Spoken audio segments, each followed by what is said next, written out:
Hey guys, it's Abi from Autumn of Pelennor, and today I'm here with a top 5 video of the best booktube recommendations I've read. I have some of these in ebook format and some of them in physical format, so I'm going to start with the ebooks.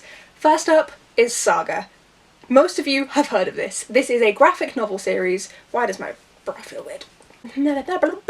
Saga is a sci-fi fantasy set in space in the future. We follow a variety of different people across a variety of different scenarios. It's just kind of their life, but it's sci-fi, so it changes it up. And I really enjoyed it. I think I gave all 3 volumes that I read 3 stars.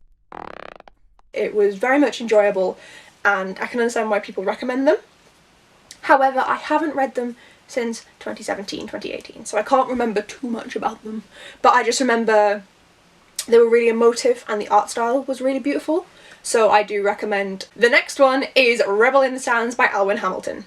I heard so much about this from BookTube when I first started watching, not even making videos, watching. And I started to read this book before I made my first video because I went to the MYA Lit Fest. That was my first ever video. Don't watch it. I mean, you can, but don't watch it. And it was my first ever video, was my haul from that and talking about my experience there. And Alwyn Hamilton was doing talks, so I wanted to read her books because I'd heard so many people talk about them. So I started an e-copy of Rebel in the Sands. And oh my god, it's amazing. I wanted to take my time with it, so I didn't actually finish reading it before the talk. And I don't remember being spoiled for anything in her discussions, which was really great. But these books, they are fantasy. They follow, I can't remember character names, but they follow a young girl who turns out to have powers through the desert. And that's all I'm going to say. It's amazing and it's fantastic and I love it. And it was a great recommendation from all of BookTube. I see why they're hyped on it, 100%. Then onto the books that I actually own. The Power by Naomi Alderman. This is something that I probably would have picked up if I'd been browsing myself, but I don't browse anymore because there's too many recommendations from BookTube and I own too many books. This is our world until women get this power and they can electrocute people?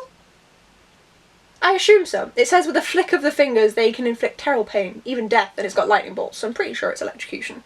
And every single woman suddenly has that power, and it's about how power corrupts. This could have obviously went in a very different direction. Some of you won't like this, I'm going to say it anyway. It's been seen quite frequently for a lot of women who have been in power in modern times that they actually run their countries better than the men do.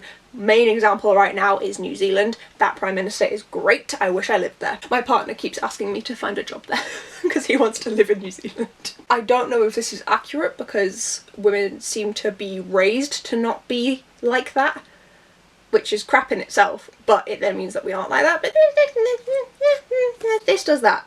I think the reason that Naomi Alderman went with the fact that power corrupts, I mean it does, but you know what I mean, is so that it would relate to a larger number of people. There are a lot of men who don't agree with the fact that the patriarchy exists, which they might then understand more women's point of view from this book.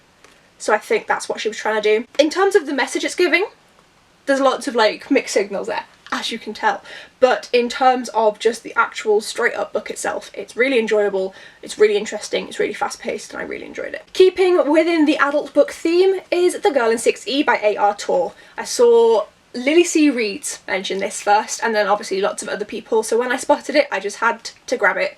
This is about a woman who knows that if she goes outside and sees people, she will try her best to murder them. So she locks herself away in a room and makes money through doing cam work. Obviously she ends up out, but we learn a lot about her isolation and also about her creepy desire to kill people. This is definitely an adult book. It involves sex work, it involves murder. Adult book. Make your own decision, okay? Adult book. I can see why BookTube hypes it. I can also see why some people don't like it, but I really enjoyed this. I read the sequel, Do Not Disturb. Can you see it? Yes. And I really enjoyed reading that, and I definitely want to finish up this trilogy. And lastly, returning to a good old bit of YA, and one that's kind of controversial in that half people like it and half the people don't, and that's Red Queen by Victoria Aveyard. I've heard so many people say that they don't like this, that they find it boring, but for me, I adored it. I was so suckered in. This follows Mare? Yes, it does follow Mare. And we have reds and silvers. Reds are commoners, silvers are royalty, to simplify it massively. And silvers have magical powers. But Mare's a red who is shown to have powers. And so they're like, oh no, she's like a long lost Silver, oh wow, and it's that whole corruption side of it. This is a 4-book long series with a collection of short stories. I've read the short stories in the first 2 books. I need to keep on with the series. I love it so much. I really do. When I read Glass Sword, is that it? Yes. When I read Glass Sword, I sped through it too quickly. I was trying to read it before I went back to my uni, so I didn't have to take it with me. And so I didn't enjoy that one quite as much, but that was because I forced the reading experience.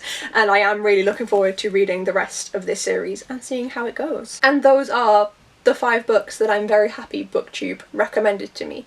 They're hyped a lot all over BookTube for a variety of different reasons, and I really enjoyed all of them. They won't be for everyone. Quite a lot of them are quite controversial. These 3 are quite controversial. There's not going to be a book that I'm like, you have to read it. But I do recommend giving these guys, and the other 2, a shot if they are in your genres, in your wheelhouse, and sound like something interesting to you. As always with these videos, I'm going to link Alex Black Reads video down below. I know this is a normal concept on YouTube, but I stole this specifically from her with permission, so she's linked down below, and click the like button and the subscribe button down there too if you enjoyed watching, and thank you for watching. I'll see you guys next time. Bye!